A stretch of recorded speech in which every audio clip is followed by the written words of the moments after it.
Hello, my name is Amy Fluharty, and I am founder and teacher at Charlotte's Web Resources. Um, I'm also a mentor at the Alvieri for the past few years. I've been using their curriculum from the beginning, so it's been about 9 or 10 years.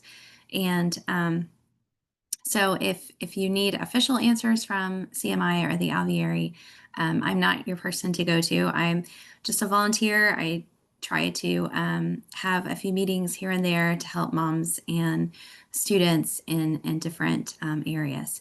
Um, I also have three boys. Two have graduated from college and are on their journeys of life, and so I have one left. So I'm very familiar with all the grades and um, getting kids graduated and ready and set for life. So today, my goal is to tell you guys a little bit about prepping for high school. The biggest thing that I'm seeing is just last minute. Just kids not prepared for life. And so um, a lot of times parents don't know how early to start or what to think about or um, just all the big picture things, and life just happens so fast, and the high school years go by so fast. So today I just want to have some things on your radar to think about, and especially in the summer of your eighth grade year is a great year to start thinking about a lot of these ideas. But it's never too late, so if you're a high schooler already, um, go ahead and jump into some of these ideas. Or even if it's a seventh grader, you can start thinking about these types of things early on. So, the first thing I always recommend parents doing is to really examine your child. And this is a step that I always take before ninth grade. I always examine really carefully in eighth grade that summer, like what went well with my child, and what are their strengths and weaknesses and favorite subjects, least favorite subjects, and why that is. Another thing I really think about is how much of the feast or wide curriculum did you cover? And I'm not just saying last year. When I mention that, I would really look back at all of his element or her elementary and middle school years, um, because high school is going to go by really fast. You can't do it all, and you have to be reasonable because in high school, kids are starting to develop their passions and interests, and it takes a lot of their time. Plus, you've got jobs and you need to teach life skills, and there's just a lot of things to consider. So we just can't do it all, and it's okay. We do want to make sure it's still a broad feast. We want to spread so it's not a tailored, um, I'm just going to focus on STEM, because that's not good either. We definitely want to help prep the whole child. And to do that, we really need a broad feast. But that being said, we can't really do it all. So something's got to go. So, for instance, for my son, I've been thinking about this summer. He took a lot of art in elementary and early middle school. He's done all of Sloyd. He's done pretty much every handicraft from every year up, three different ones, and so he's got a broad range of those types of things. And so it is not his love, even though he loves to make things.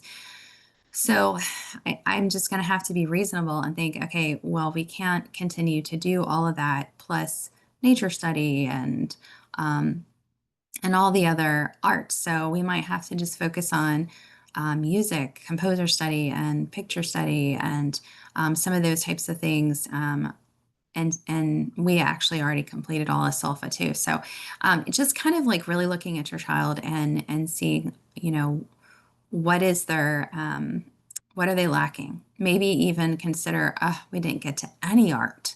Then that would be a thing that you might want to consider of adding in because you've had none. So just really looking at the whole child, their body, their mind, their soul. We're looking at all that's going well, what's going well, and not just academics too. I really would really examine how habits are going and how they're able to work on their own. I did a webinar on self-education that I highly recommend. If you haven't watched, if you're not familiar with that idea, I would, because we definitely want to set up our kids for success, and they need to know how to educate themselves, and to be able to interact with text and things like that. So, highly recommend, if they haven't done that, if they're not familiar with that idea, to do that as well before high school. But then also to examine like some habits and making sure that they are grounded, because life is hard, and you know, even adults don't want to do a lot of the things. And so making sure our kids are set for setting themselves up for success, um, you know, doing the hard things. And I know a lot of kids have, you know, learning issues and tendencies, and we got ADHD and all the different things. And so if they know that, they're going to have to work even harder. So they have to set habits up early on, um, to help build, since they already know that about themselves. So, big picture, looking at your whole child, their soul, their body, their minds, making sure they have good habits in regards to health, fitness, just all of those types of things are so important, that they are instilled in your child. Um, the next thing I start looking at is their strengths and outside interest, um, occupations, those types of things. What do they enjoy in their free time? Try to determine your child's personality. I have several career tests and personality tests linked in the document, but there are so many out there. I just put a few of those that we've used that are free, to get your kids thinking, to help them understand a little bit more about themselves. But really start to kind of use that summertime to think about those things, and maybe like some things and that they're interested in, would like to, you know, dive into a little bit more. And then keep that in mind for their afternoons and having time in their schedule during the school year and summer to devote to those things.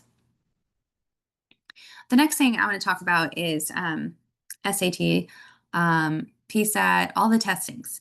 So I know this is kind of a debated thing, but I'm going to tell you why I recommend starting taking these tests early, even though maybe they haven't had all the math, because that's usually one of the questions I get. Well, my kid hasn't even taken some of that math that's covered, and I understand that. Um, Yes, if you haven't even had algebra, yeah, I probably would wait until they've at least had algebra. But that being said, even though they haven't had maybe geometry, algebra 2, and trig and all the things, I recommend them taking it because it just gets them comfortable with the testing idea. It helps them practice what's going to be on it. The timed part is a stress for a lot of kids. And just remember that all these tests nobody is going to see unless you submit them to them. And honestly, you probably don't even need to show your child the early ones, because that would probably just stress them out if they didn't in their eyes score like they thought they would or whatever. It's just getting a baseline to see where they're at. Um, I also recommend doing some of these tests early on, especially even in eighth and ninth grade, because if your child has potential to be a National Merit Scholar, then I would take a little bit of extra time to prep for that, because that is full ride scholarships, and it's a lot of money. And one of the things that I always wanted to make sure was that my kids were not going to end up in college debt. So I did have one son that was National Merit. My youngest might be as well. But it's a wonderful opportunity to be able to set your kid up. Yes, it is extremely competitive. Um, it is, you do have to kind of be in the 99 percentile. But if you're scoring even in the 80s in eighth grade, your kid has a chance. And if they practice just a little bit. So I'm not one to do a ton of practice and all that kind of stuff, or changing the curriculum or anything like that. But what we do is just do a word a day, a piece that word of the day, or a math problem. Just do one a day. Um, Another thing that we'll sometimes do every other week, we'll do like one section of a SAT test. And I have some really good resources and books that we've used through the years, and I've linked them in the document that are helpful. But just so you know a little bit about these tests, PSAT is it's a practice SAT. But and this one is a little bit more harder to be able to take, depending on your test, where you're at and where you're located. Some schools, it is a public school thing, so you have to get a hold of the guidance counselor at your schools. I know some places do not offer this for homeschoolers. A lot of places do, so just check on that because that is a huge thing. The other thing with the PSAT is for the national merit, you only get to take it one time. It's in October of your 11th grade year. So you have to reach out to them usually by uh, end of August, September to try to make sure your child can get in on that. Sometimes they'll allow you to do a practice PSAT in ninth grade and 10th grade. It depends on the school, so you can check with them on that. But it's one of those things that it has to go through the school. It's a one-time shot, and that's why a lot of schools kind of will give lots of scholarships for that one, but it is a one-time thing. But if they don't get it, it's no big deal because nobody's going to see it, and you can move on to step two, which is some of these other testings like the SAT, ACT, and CLT. So I can tell you that the CLT is very new, but a lot of students that are classically educated or Charlotte Mason do really well because they're usually, not always, my son is more science minded but and math minded, but there are some kids that do better on that one verbally because it's 2/3 verbal, 1/3 math. So you get more points for the verbal sections. And the math is not as heavy in the CLT, but unfortunately, that's not offered for a lot of colleges. So when I mention all these, I would definitely look at where is my kid thinking about going to college? Is college in the picture? I wouldn't do a ton of testing or doing a lot of this if my kid is like, absolutely no, I'm not going to college, even though it's probably good to maybe be familiar with it just in case. You never know. Kids change their minds all the time. So keep that in mind. ACT is more of what do you know? It's not more of like it's a different type of test. So you're seeing a lot more science and different things on that test. I can say that all of my boys did better on the SAT. They're all kind of more math minded, logical, and those types. So they always seem to do better on the SAT. So I would recommend doing a couple different ones and see which test your child is better at, and then stick to that one and practice and do it lots of times. Because again, you can do it as many times as you want. Colleges won't see it. The only ones you submit to the colleges are the ones that you want are your best scores. Those types of tests, CLT is just directly CLT to their website. SAT, and you can do that at the College Board to register for that. And you take it at the school, but you don't have to deal with the school to register for those. You can do directly through the website. You just go to the schools to take the test. CLT is great because you can do it at your house. So that's the difference with that one. But hopefully that gives you a little bit of idea of testing. Like I said, I wouldn't spend a ton of time prepping, but I would do it because it can be a lot of money. The great thing about a lot, and that's why another thing you need to check colleges, a lot of these tests the schools will let you super score. So you can take your best score of, like, let's just say you scored really well on math on one and a verbal on another, but not so good on the other. Then they will let you take the best of two scores and average to get you scholarships. So there's just so much scholarship money available for this test. So that's why if your child has potential to do well, it really pays in the long run. So I do have some resources for those types of things. I know on the Google Docs, I know Memorial Press has a PSAT test that is worked really well for my kids, but I usually don't recommend that until the year they're actually going to take it. That's the big deal. I know Julie Ryle at Klein Math Higher has a SAT prep course for math. So those are some good resources too. The next thing I recommend is starting to consider your child's goals. So this kind of goes with what's important for your whole child, not just academics. It's life, right? That's what we're teaching for, is life. So I'm not going to go into a lot of these, but I just want to let you guys know. On number 5 of the document, I have a list, and this just has a few things just to get you thinking about it. But like money management, life skills, there's just a lot of things we want our kids to be able to be prepared for life. So I have a list that I've created. It's up on there. And I also have Marcia Mattern has a list as well. So you have access to all of it. You're welcome to download and use for your child. But start thinking about those types of things as well to fit into their schedule as well. Another big thing to consider when you're planning their high school years is take a look at the state's requirements for graduation. Think about, and I wouldn't look at the basic standard diploma. I think most kids, no problem, unless there is a special need issue, um, can easily do an advanced studies. And so I would really look at that to make sure you're setting your kid up for success for whatever they're doing. The difference is, I think it's like a 32 credit.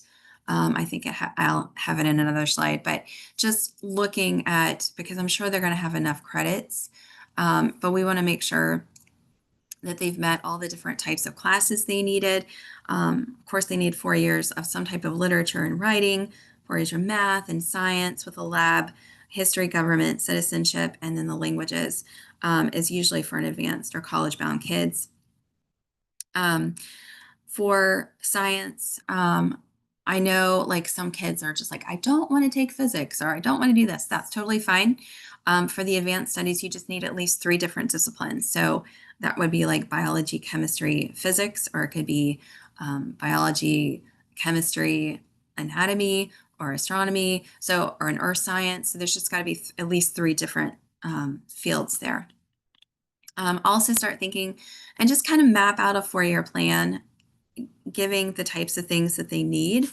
Um, Consider the types and just hold that loosely. Obviously, you can change that as you're going through, but you just want to make sure they have all the things they need. Consider the type of courses and the rigor. If you have a kid that's like, I'm definitely not going to college, then obviously they don't need to take AP and dual credits, right? But I would make sure that the classes are still a rigorous amount, just maybe not necessarily AP. Talking about those types of courses, AP is not one of the ones I really recommend really for anyone unless depending on the college you go. The reason is AP is one of those things, it's a very rigorous course. It's a lot of work. And then you have to take a test. And if you don't pass that one test, you don't get credit for it. And it's kind of, if you're not a good test taker or that would stress your child out, which it definitely would stress me out. Then most of my kids, they did do a couple APs, but for the most part, they just did dual enrollment because then you don't have to worry about it and you're getting college credit. And most colleges accept duals, and a lot don't even accept APs. The only schools that will not usually even take APs or duals would be Ivies. So if you're going to an Ivy League, it's a whole nother ball game. They're not going to take anything. They probably will want to see that you've taken really rigorous classes, but they're not going to accept any. They want you to take everything there. So keep that in mind. Really start looking at the potential places your kids want to go and start researching like best places to offer scholarships and things like that. So they're starting to think about these things as you're prepping their courses. CLEP is another great resource for students. I have heard some places will take CLEPs. I know I graduated from Liberty University. They're wonderful. They offer lots of scholarships. They take lots of credit. So they honor all the things. But not all colleges are like that. So you really need to look really carefully at that as you're planning. CLEPs are even good though, even if they don't accept them, they're still good. And I've put on the document a lot of free ones that are offered. Modern States, you can work through those classes for free and get CLEPs for free, and it's a great resource. So I have a lot of those things. It's on number 9 in the document. But I would think about those types of things, and then sometimes even with CLEPs, just letting the admissions officer see that it's not just a mom, you know, homeschool transcript. When they start seeing there's CLEPs or other types of classes, they can see that they are that their test scores are validated, or if you don't have validated test scores, then they need to see that there's some outside classes that show what they have done. I also would start considering, do I need to outsource a class? And there's several reasons why I would consider that. I think boys really specifically need someone besides mom in high school. And I'm not saying all of them, but just having at least one or two. I also would look for classes where your student is really drawn to. It's their passion. It's what they love. And if you can't supply that passion and love and guidance for a child and what they're really wanting to learn and know more about, then I would look to outsource. I also highly recommend being very selective and understanding and searching options. Look at their goals, their philosophy. When you're trying to look for that, look at the background of a teacher. There's lots of things to consider when you're considering outside sources, but also make sure, try not to overburden your child with too many. Trying to find that balance is tricky. But another thing, a reason that I would outsource to is if it's a class maybe that your child does not like to do on their own, and that might motivate them to do well, or to have a discussion with their peers to be able to understand and share ideas. So lots of reasons to consider one, but trying to find that balance of not too many, but considering those types of things and all the types of classes. So just look through those and think about that. Look in the document to help give you guys some more ideas on that.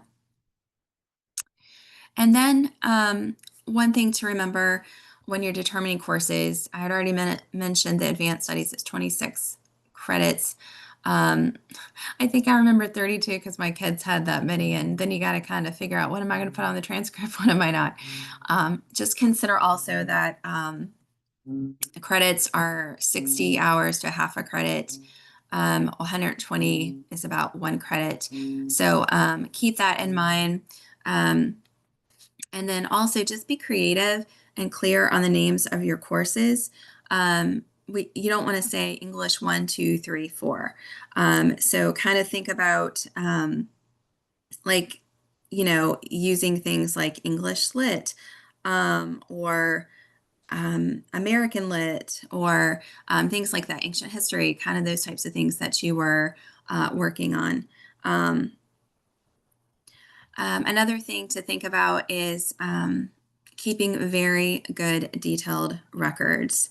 And the reason I say that is you just never know what your kids might need, what the college might need, and those types of things. So NCAA, if your kids are going to be playing college sports, is a huge thing to consider, and they require lots of lots of things like that, and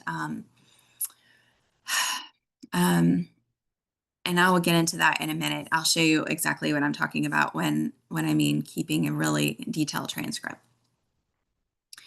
Okay, so another thing to consider is exploring options and finding passions for your students.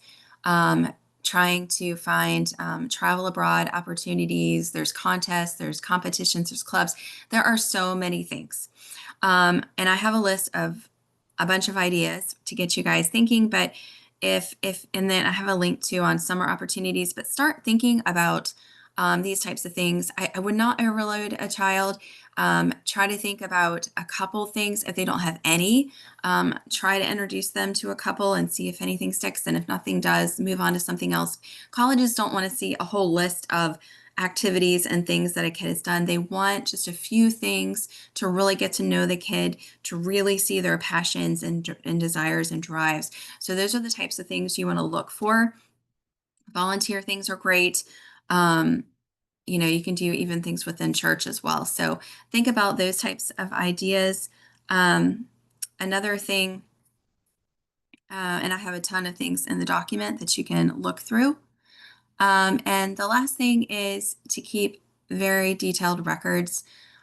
Keep a syllabus of the class. I know within the Alviary there's a description, but it's really not necessarily enough. You might have to add into that a little bit. Write down all the books that are read, record grades, and keep track of hours of any type of activity, because you never know what you might could use in a transcript. I have a few examples on the document, but this is a transcript worksheet that I have used with my kids, and I have a sample that you're welcome to use in the document. And this is what I mean by a detailed record of a transcript. So I'm giving a little bit of a summary of the class, everything that was covered, grades, all those type of things. But most transcripts really only need a simple transcript, a one page. It's what you see on the left-hand side. The right-hand side would be a reading list that I highly recommend keeping, and you can put that in your sample transcript.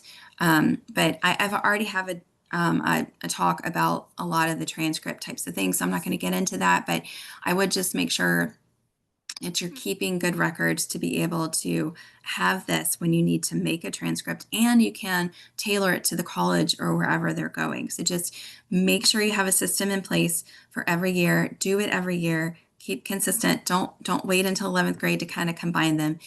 Every year, keep a very detailed transcript or comprehensive list of all the things that your kids have done.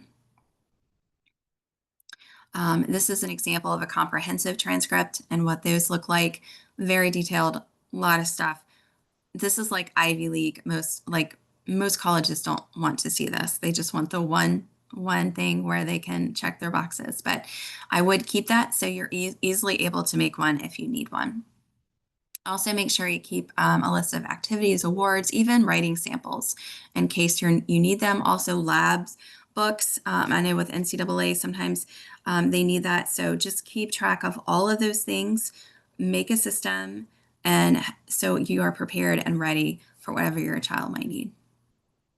So just remember, you are your child's advocate, guidance counselor, cheerleader, teacher. You're holding a lot of hats. Just make sure you are looking for opportunities for them to grow, encourage them, guide them. I love this quote by Mason. It says, "The education of the children will always remain the holiest and highest of all family duties.